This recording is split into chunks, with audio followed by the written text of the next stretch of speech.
have our Christmas special sale today. So if you buy a Mother Trucker hat or a shirt, you get a special gift. And so hop onto theasianmyshow.com and get your hat or your shirt today, and you'll get something special in the mail. Love you guys, and Merry Christmas, Happy Holidays, and Happy New Year! What's going on, Mother Truckers? Man, right now is wintertime, and Montana Highway Patrol wants to let you know that it's slippery.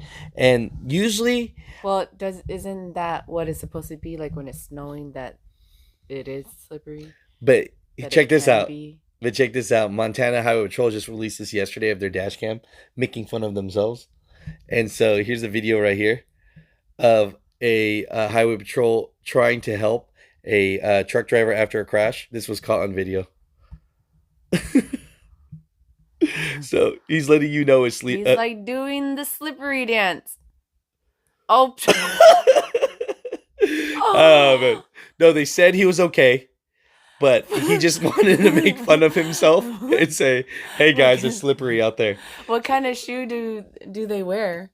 Hey, he needs some claws on that. Do they wear like dress shoes and stuff? No, I don't know, but he needs some claws, some spikes on that for sure. But Mother Truckers, I just thought that was kind of cool that Highway Patrol, they were making fun of themselves. You know, they were helping that truck driver from a crash site, but just letting you know, look, it's slippery right now. And what's the best way to show that than showing him slipping all the way back to his car and falling on his face? But he's okay. He's not hurt. Everyone's all right. But Mother Truckers. But man, like sleet is real though. Yeah. I don't know if you've driven on that before. Yeah, I'm from Tracy, California, where it snows. Oh, whatever. You just from Minnesota. No, I lived in Minnesota for a while. So I know. Minnesota got nothing. I do not like the snow. I don't like the snow. I know. I ain't going to eat Yellowstone anymore. That's for damn sure. I don't get it. Mm-hmm.